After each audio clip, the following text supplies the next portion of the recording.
Hey, still Heather, definitely still an alcoholic. Per the usual intro, all opinions and interpretations are solely those of, what's that now? The individual. That be you. I only speak for myself. This happy, joyous, and free alcoholic. Sorry, no. I mean, I am all of those things, but really, just Heather, just another alcoholic. So, you say shit. Now, it's a little different. My dear little friend, I'm just gonna say JP for now, is giving me some cues of things that I could be doing. First off, clearly we're a bit different little scenic look for me, and I thought, actually, by the way, he set me on fire, and I have not told him this yet. I was gonna finish this, and then I'm gonna shoot him off a message and be like, motherfucker, because I'm not kidding. Like, I have notes. You don't understand, like, kaleidoscope creativity, like, not gonna go away. But in any hue, as for this one in particular, I figured I would just circle back a bit to, I guess, like, my why. I've been still Heather since, we'll say, the beginning of the pandemic. Just, hey, still Heather, definitely still an alcoholic, because after so many times you really don't want to say your name, but you know, A, that's a thing we do, and B, you have no idea who's come in the room since then. So if I'm just going to skip that part, I've now, like, taken away an opportunity to connect with someone else. So I'm not going to do that. And it just kind of fell out of my mouth. And that's fantastic, and I really like it, and I know I talked about it previously. But see, then after that, there came a time, and I've, talked about it, and I guess it's been 15, 16 months now. I know it's 15, maybe we're moving into 16, where I got into this definitely intense, unique, literally once in a lifetime first opportunity service position. And, learned a hell of a lot since then. So fucking much. You cannot learn shit, people, by the way. And the most irritating thing, especially because I can't sit here with 16 fucking years. Like, I couldn't do it with little time, but I sure as fuck can't sit here with 16 years and be like, well, I just happened to learn the right way that I should be doing this, and I'm going to ignore that now. Yeah, I'm pretty sure I probably knew a lot of these things before, now that I think of it. Oh my God, I wonder how many things I actually already knew, and I just lied about it, and then I believed my own lie over times. Oh my God. See, this is one of the whys. Because I literally tap into stuff when I'm trying to, like, and then, oh, look at that. So I'm telling you, the whole concept, idea, let me make sure I got that enough, that you will continually keep learning new shit. You are watching it happen. You literally just watched it happen. So don't think that that's not a thing that you ever run the fuck out of because you have X amount of time. No. However, if you don't do the work, yeah, the shit does actually. The well runs dry. You can ask me if you'd like. I'd be more than happy to take a moment aside and tell you about my dry drunk phase. Oh, way worse. Way worse. Everyone prefers wet drunk Heather. Nobody likes the dry one. But I got lost in service, and I lost me. I lost the original still Heather, the one that I was, that I am, that I'll always be. That's just like another alcoholic. I love being an alkie. It's my thing. I am such a proud alkie. It's like not even ridiculous. Like, I am, because I have to be, so that I believe in this, and that's my mentality. And you don't have to share it. Your mentality keeps you sober, and so does mine, and that's just how these things roll for us. But I lost myself because I was so wrapped up in having to be and to Hey, still Heather, definitely still an alcoholic. I happen to be, and they are all genuine thoughts, feelings, emotions, things that I had. But can I tell you how many fucking times I missed logging in and saying, hey, first time here, still Heather, definitely still an alcoholic, so excited. And that's it. Do you know how excited I would be to not have to make an AA announcement? I can like sub-rephrase that. Outside of my home group. Not on a global level. Like literally on a global level. So I wanted a piece of me, and that's what this was. And it was an escape. And if you remember, they were tub talks, because that is literally the only amount of time that I could carve the fuck out for myself when I started this. Go back and look.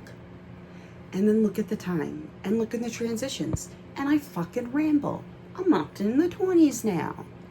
I don't care if you don't want to listen. And you can fast forward and you can be like, all right, when's she going to talk about the things she says she's going to talk about here? I'm going to grow with it. I'm going to figure it out. And I love it if you stay with me while I do that. But I'm an impatient alcoholic too. And I get it.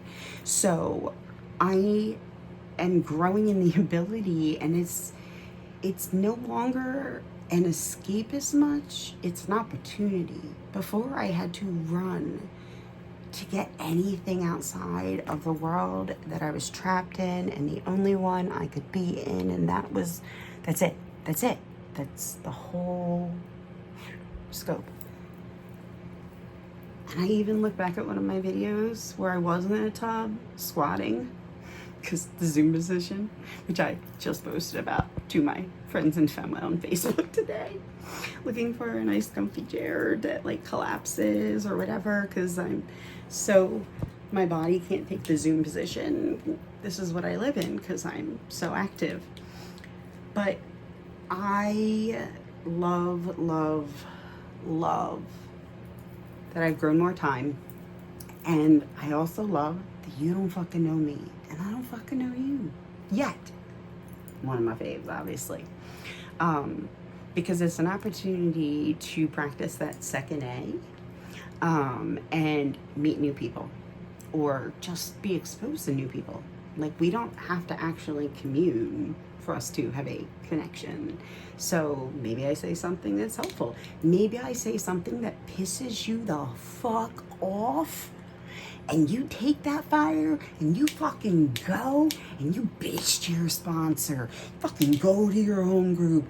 You find another alcoholic you talk to all the time, and you're like, this fucking bitch on YouTube still Heather my ass. She won't talk about this.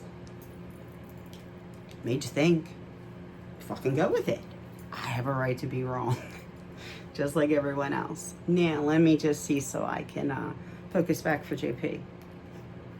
All right. Oh, got it. Here we are. This is the other point that I'm going to give you for it, and what I got to go with it, is I have all of this shit to say. And, you know, I have these Heatherisms. I'm not kidding. These have been around before the pandemic. I'm a clinician. I love it. I love it. And when I got into private practice and the ability to work long-term, one-on-one with people and what have you, and it's not like I didn't have things that I would say continually to people when I worked in acute care and, you know, emergent settings and inpatient and things like that. But that's not a, you know, rapport building thing. So when you get to build a rapport with someone, just like working with others, because hey, guess what? Same thing.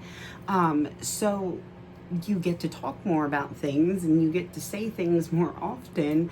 And I have these things that I continually just like land on. And they just became Heatherisms. And I was really sweet. One of my clients years ago for Christmas found this old leather bound little book. It's not a big little notebook, and it's the parchment thick papers, and it's just leather bound with a latch and all, and it's a perfect thing. And she actually found it for like less than $1 at something. It said the little change amount on it, and I loved it. And she's like, you better start writing these fucking Heatherisms down, because if something happens to you, I need this shit. Like, actually, I just need this shit. Can you start fucking writing them down? Because everyone's been asking me to write a book for all the time, and I'm like, that's not a thing I'm interested in doing. I love writing. I'm a good writer. I understand that. I have no interest, no time, none of that stuff. I don't want to be published. I've already found it weird when I was cited as a source in a paper, and I was like, ooh. So, no. But yeah, I got Heatherisms, and I actually gifted that to one of the younger ones, who is very just like fascinated with those things, and has like taken them on as like a commission in life. So I passed that on. However, before I passed that on, I know I put some other things aside, but I had already had a few digital ones. So I will give you, this one is very simple. It's a top one I do all the time. Facts and feelings, okay? Here's a real simple concept for everyone. Facts and information are simply just that. They're not personal. Stop taking it that way. I'm giving you a piece of information. I am presenting you with facts and science. Facts and science. That's it. Now, the flip side of that, you have feelings about these facts, science, and information. There's a difference. It's kind of like don't attack the messenger. Okay? So, the message. Okay? Those are facts. You want to be angry about the facts? Fucking be angry about the facts. It doesn't make them any less real. So, very simple one to do. And I am going to leave that here. But in case anyone noticed, because I love a lot of things that I have around me, but there's this I am thankful chalkboard that I've had, and I wasn't quite sure what I was really wanting to do with it lately. Kind of passed the buck around some ideas. I don't know. It's me. And P.S. I don't want to hear this shit about I can't find something to be grateful in my life. Motherfucker, I'm grateful for the toilet at 2 houses ago, because when I passed out and I took out like the entire fucking bathroom with me, what do you think saved my life from cracking my head on that tub? My toilet. So if you can't find something that you can be thankful for, maybe you're not looking close enough. You drop something in the comments, I'll be happy to put it on the chalkboard. Been raising kids and having them around for so goddamn long, I don't think I could ever run out of chalk if I tried. Thanks for letting me overshare.